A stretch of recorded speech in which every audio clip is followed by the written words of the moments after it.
entrepreneurs, and welcome to today's episode of our podcast, Entrepreneurship, your soul-driven approach to living a higher performer's life.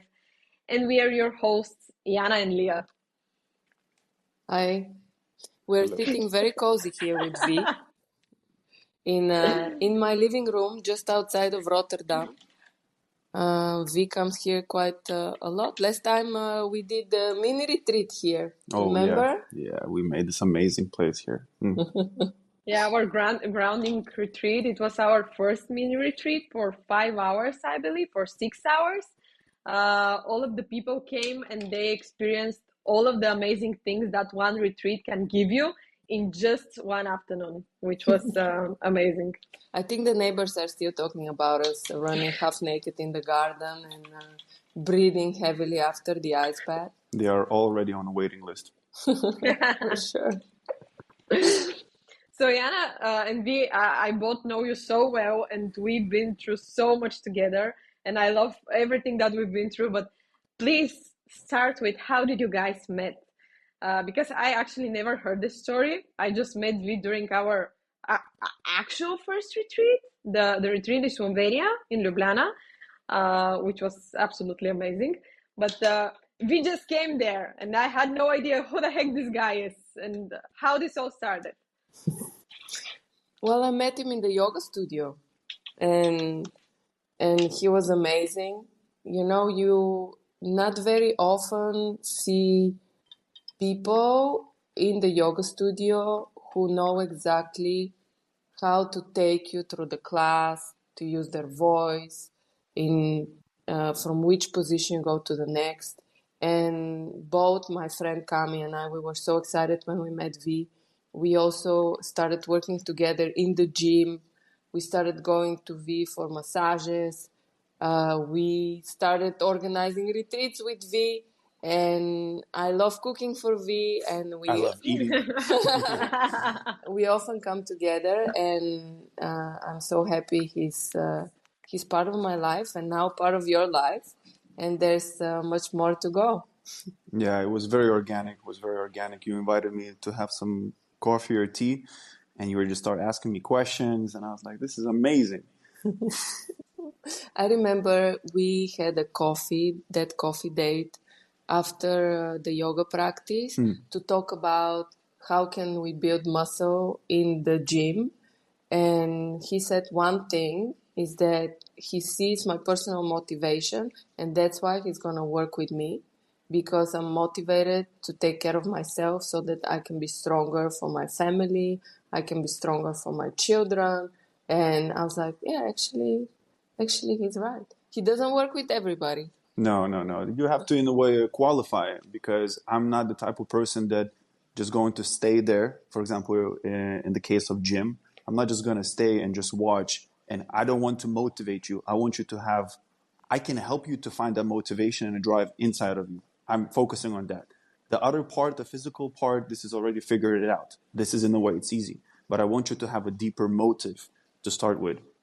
And it was funny because my friend Kami and I, we were Googling him on Instagram, and we were like, oh my God, did you see his Instagram pictures? He's been all over the world, and he's gone through so much transformation. You can even see he's physically transformed, and so interesting to share your story. You grew up in Lithuania. Yes. And how those early years shaped you to become what you are today. I've been kind of like a chicken without the head, just running around for most of my life. And my mother worked a lot, so I didn't have a lot of time with her, especially up until I was 16. And I was kind of in the streets, and I was familiar with all sorts of groups. So I was with goths and emos and skinheads and you name it. I went to Latin dances. I was always super active. You are so good at Latin dances. Just wanted to point that out. Well, and I really like doing a lot of different things, but I hated sitting in one place. So for me, school was the worst. Academically, I am not very knowledgeable. I'm very practical. So I remember when I was around 15, I had 10 different after-class activities. from like 3 type of dancing, 3 type of singing, playing guitar, etc., etc. But I didn't have any discipline. Nobody taught me to be disciplined. So I had all this power in me, but I was not focused. I was not on the right path. So I kind of just played around. But in that case, I also learned how to communicate with people. I also learned a lot of different skills. So I never perfected nothing. Even in yoga, I'm not perfect. Even in fitness, I'm not perfect. Even in massage, I'm not perfect. So I'm kind of going a little bit different directions in everything. So I'm not an expert in one specific area, but I'm an expert overall. So I can give you nutritional advices. I study a lot of psychology, the differences between femininity, masculinity. I went through different places in, for example, India for many months, where I studied different type of spiritualities. I went through as many things as I could. I was just always very curious, but I never stayed on one thing for too long. But when I was 15, I actually found this passion for guitar. So I told my mother I want a guitar. And she's like, yeah, we're not getting a guitar. Like, we don't have that much money. So then that's the difference between really wanting thing and just thinking that you really want. My spiritual father one time told me that I've been talking about the playing drums, but that was like for 6 months and I never actually took the right action to do it. So he said, yeah, you want it, but you don't really, really, really want it. And when I found a guitar around when I was 15, I really wanted to play guitar. So I did that for like 3 or 4 hours a day. And I actually didn't even have a guitar. So I found a guitar. I manifested the guitar. I got it from somewhere. One of the teachers said, yeah, you can use it. When you're done, you bring it to me. To the point where after 3 months, I was playing so good. My mom walked into the room and she said, like, you know how to play guitar? I was like, yeah, I love playing guitar. So she got me a guitar. And then 1 year later, I played so much that I got accepted into classical music conservatory without knowing any theory, just doing by myself, playing different styles. And that was one type of a click that I was like, I can actually be disciplined, but I have to be super excited about it. I cannot study something that I don't see. How can I use this, or how can I help people? Up until I was 21, I did so many different things in Lithuania. I was a full-time musician for maybe like a year. I had a great band and I really messed it up, that band. We had really high potential, but I did terrible things. There was a lot of things involved, as you know, in rock music, which I'm not proud of, but I learned a lot. So I was working in music shop. I was playing in the festivals. I was working as a teacher, music teacher, just various different things. And then when we split up with the band, I had this transition where I was like, okay, like I'm actually good with Lithuania. I want to go somewhere else. That was around when I was 21. And And what, and right now you're so much, because your story until now about everything that you told us was music, and right now you're so much into the physical part of the body. You're so much about yoga, about fitness, about everything, nutrition. How this shift came, from where, how this whole journey started for you? Well, I think started when I can reflect back when I went to school. My 2 favorite classes were music and physical activity. Like in every physical activity, I just loved it. It was fantastic. And when I started to travel around Europe, I decided to travel in the most simple way. I just had a guitar, I had a sleeping bag, and I just went hitchhiking across to Europe. I went to different countries. I landed in Spain. And around when I was 22, at that time, I was playing on the streets and sleeping on the beach. That was my home. And in the daytime, I would put my sleeping bag and a big backpack somewhere in the bushes, take my guitar and go play on the street to make money to eat for tomorrow. So I didn't need to quit everything in Lithuania. I didn't have to quit everything in Lithuania, but I wanted to experience this type of lifestyle where I don't have any attachments. Like I have nothing. I have a backpack, guitar, sleeping bag. I'm good to go. And day by day, I had to figure out how I'm going to get some food. And at some moment, when I was sleeping on the beach, actually, I woke up from a dog, a big dog, just barking at me right next to me, 2 meters away from me. And I was like, okay, what's going to happen? And I had this pocket knife. And I pulled the pocket knife and I was like, okay, like I need to defend myself if he's going to jump. He didn't. So he left, and I left the pocket knife open. And just in case, I was like, oh, I'm just going to keep it here if he comes back. I went back to sleep, woke up maybe 2 hours later, went to do a pee-pee, came back, and as I was getting back onto my sleeping bag, I placed my arm on the knife. So I cut one of my fingers. And when I cut my thumb, actually. And if you play with the left hand with the guitar, you're holding the fret. And as you're holding it, you need to press your thumb. So I couldn't play like this anymore. So I was forced to make money because I needed to eat food. So I flicked my hand around. So I held the guitar from this part and I put my fingers over the top. And I learned how to play guitar like this in like a couple of days, just enough so I can make enough money to eat. So I kind of always improvise. My spiritual father always tells me that instead of starting from the beginning, I always start from the middle, see where I'm at, use what I have, pick up the rest of the things, and then move forward. I don't really start from the beginning. Like I like to put myself in a very, very extreme situations. So in one of the mornings that I woke up on the beach, I saw somebody practicing yoga. And I just started kind of mimicking a little bit of the poses, and that was just a hint.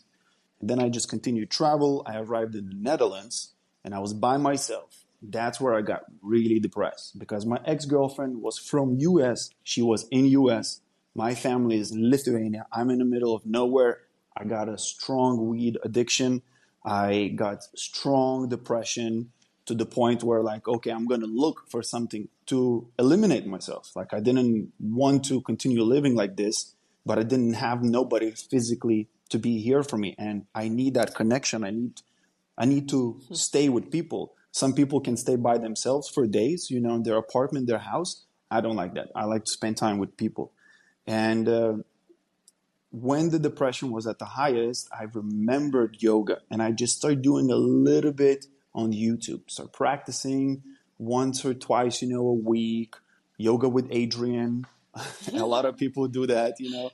And this was kind of the beginning. And then around that time, I met my spiritual father, my pop, and I was telling him, like, I kind of like this yoga thing. I'm very, active, and I've never been to proper yoga classes, maybe a couple only. And I told him, like, I really want to learn more. But I found those yoga teaching training courses all around the world.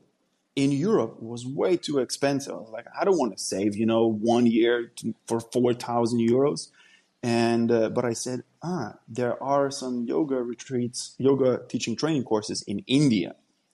And I didn't practice too much yoga. So I just went straight there. My spiritual father was like, cut all the corners, like save up the money. It was like 900 euros. For 400 euros, I went there and back. So I saved a lot of money. Plus, I traveled around India and Nepal. So that's where I got really, really in touch with yoga.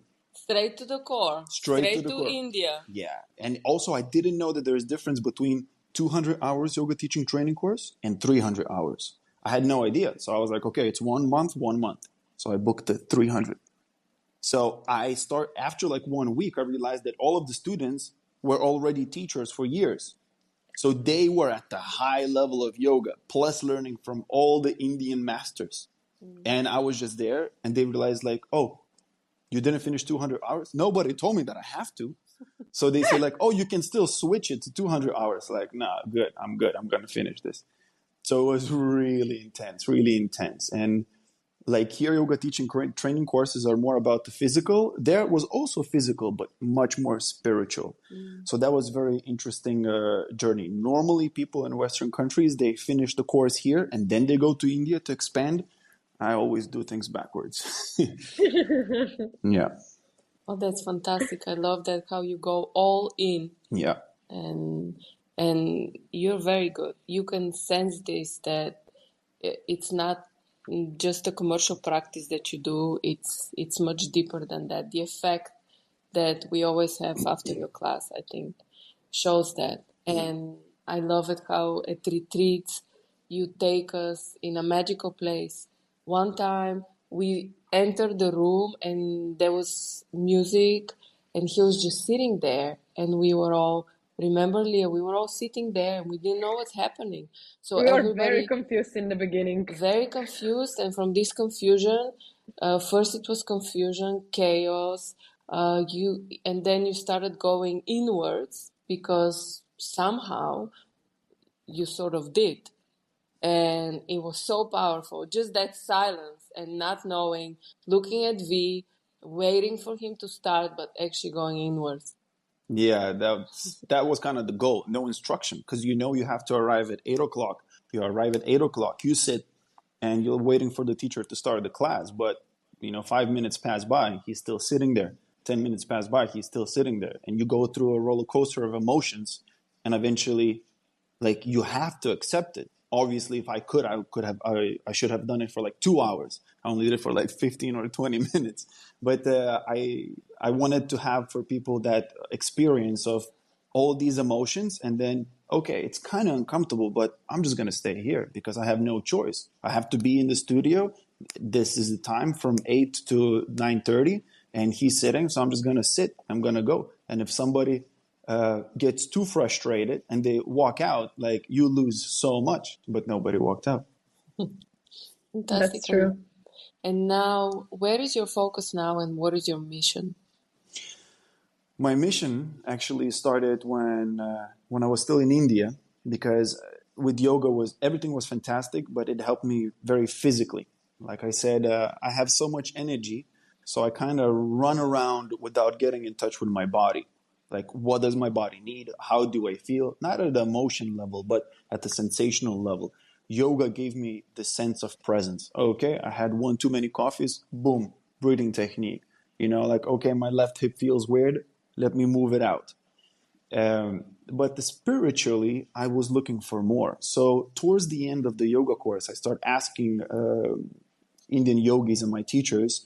I was like, I want something more. I want something stronger. So that's where somebody told me, oh, there is 10 days silent meditation course.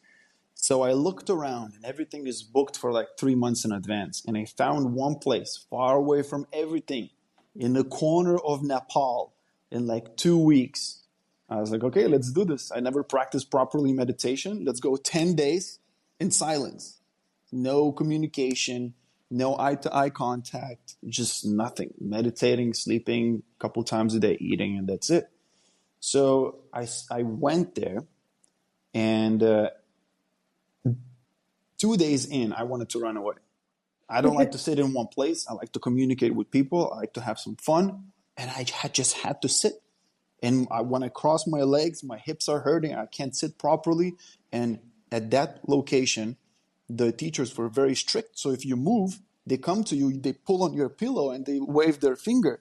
In the Western countries, because I also did in the Western countries many times Vipassana, it's like you can get a chair and everything there. You can't get a chair. You have to cross your legs. You have to sit. And at some point, you can't even move for the whole hour. So that was just the torture. And I couldn't wait to leave. I left 2 weeks in. I booked another one in Morocco, like 2 or 3 months after. After I finished Morocco, 1 month later, I booked another one in 4 months. So in around 7, 8 months, I did 3 of them. So in 7, 8 months, for 30 days, I stayed in silence, just battling myself, battling. And as I was battling, I realized how many messed up things that I did. What are my gifts, and what do I want to do? One of the things that popped out, I just want to help people. I don't know how. I just want to help people. And later, as I continue going through Vipassana, I continue exploring different things, including yoga. I started with fitness at some point. I realized, oh, okay, I'm good at this. I'm good at this. These are my passions. These things I can't connect with. For example, I cannot sit and just study facts. Like, for me, just to know step by step what it is, I don't like it. I'm very practical. So if I see a bike and I need to get it to the station, I'll take a bike and I get to the station. A lot of people will study how the bike works and then be late for the bus. I'm not doing that. I just get the bicycle and I go there. And as I go there, as I ride the bicycle, I start feeling how the bicycle is. So when I come back and I bring you your bike, for example, back, I tell you, oh, it was a little bit rotated, the steering wheel to the right, so I put it back, and the gear was shifted on the wrong place, so I put it back. So I kind of fixed the bike, but I still don't, I know how I need to use it from the practice instead of just going from the book, reading step by step. Learning by doing. Exactly. That's what we do with Lee every day, right? Yeah. Yeah, learning, failing a lot. And that's how I found my purpose, is helping people, doesn't matter how, just using my gifts and being who I am, not trying to be like somebody else. I love And that. what is for you the most rewarding part of this journey that you are on right now? Changing Helping people's those lives. people. Changing people's lives. It's beautiful to see from different experiences such as yoga or massage or fitness how we are so different, yet there is a lot of generalities. You know, for example, when I notice, Yulia, how you practice yoga, for you, yoga practice is more like a dance. You know, you go Yeah. from one pose to another, you connect, it's like a Tai Chi. For you, you have more masculine type of approach of practicing. It's very strict, you know? And for example, you have, I would say this is more feminine, this is more masculine, but your essence, it's more feminine. Everybody have this, you know, yin and yang in different parts. So it's very interesting to, same thing in fitness. Like when I coach guys or when I coach women, and let's say women are more feminine and the guys are more masculine in general, in generality speaking, when I coach women, I encourage them to, you look amazing. You're fucking Amazon. You know, you look so beautiful. Like, continue going. Like, oh, I already see the changes. Like with the encouragement. With the guys, shaming works. Saying like, you can't do 3 more. You're And it's like, fat. no, yeah, exactly. Yeah. Fat shaming, like for sure. So with guys is that little extra kick, a little extra challenging. And also I noticed that in martial arts, you know, when I start practicing martial arts, that the strength in guys and this challenge, this competitiveness, the healthy way, you know, not to break your bones, which I learned in yoga. It's like, okay, I have to listen to my body. So when I go train martial arts, I don't push myself because I want to compete with them. I compete with myself. So I noticed that difference, you know, in the femininity, masculinity, and that really, really helped me to help people in a more authentic way. I should start shaming my son more. Yeah, 100%. But I would What say a realization. your husband should do that more often Yes. than you should. Yeah, the more of the love, because you're inherently are more feminine. I love No. what you said about this exploration of your feminine and your, more male side. And this was a very pivotal moment for me in my personal life, actually. And also, I think that I'm still exploring. And I feel this is a problem for many women, especially that are in leading roles, leading a company, for example, or they're in a corporate job, but they're just higher in this, in the bureaucracy there. So I think we are always trying to push ourselves more than we can do it actually. And this was something that you told me. You're trying to be much more in your male energy, that you actually have male energy inside you. You Yeah. have much more female energy and you're not nurturing it enough. Mm-hmm. So, yeah, there was a problem with the mic, but everything is fine. But Technical yeah, problem. I believe this is something that all of the women who are, especially in those positions, should learn for themselves and try to find the balance. And finding the balance is often very hard because, first of all, you have to have the realization that you have this problem and you have to resolve that problem. Yeah, I see this a lot happen for women. Also, one lady in our retreat, internally she's very feminine, but she was reaching very high of the highs, you know, in her career, and it's good in some way. But if it collects the stress in her body, her hormones gets affected, and that's where the burnouts start happening. So she found a way. I remember we were supposed to do the ice bath. One time we did it, and then the next time we had a pool last year, like an outdoors lake. And I checked with her. I was like, hey, listen, you see how you feel tomorrow. And if your body is okay, your hormones are okay, to go jump into that ice cold water, you do that. But if it says no, then you don't do it. And then she didn't do it. I was like, oh, that's amazing. Because now you can actually get in touch with what you need. It's the very, very, very similar principle when it comes to your career. If you want to have a career, but it takes away from you, it takes away from the people that you love, it only gives to career, you're serving basically a demonic master. Now it has to serve you, it has to serve your family and your community. So you have to reduce the stress, whatever it takes. So sometimes doing a little bit less serves better purpose for the long term. And for other people, we had this also guy who was a little overweight, and he came to our retreat, and he had all these problems, and he was so much in his head. And after that, he started going to Wim Hof workshops, and he actually met Wim Hof, right? Yeah, and Yeah. I think he became a trainer. Yeah, he studied to Yeah, become a trainer. He was like, okay, I'm going on this diet, boom, boom. He actually realized, okay, I need to take care of this, and I need to push a little bit more. He was doing less than he could. So it depends, where do you need to find that center within you. And it's very different for everybody else. Yeah, that's why going to retreats for me is so transformational when I started going a few years back.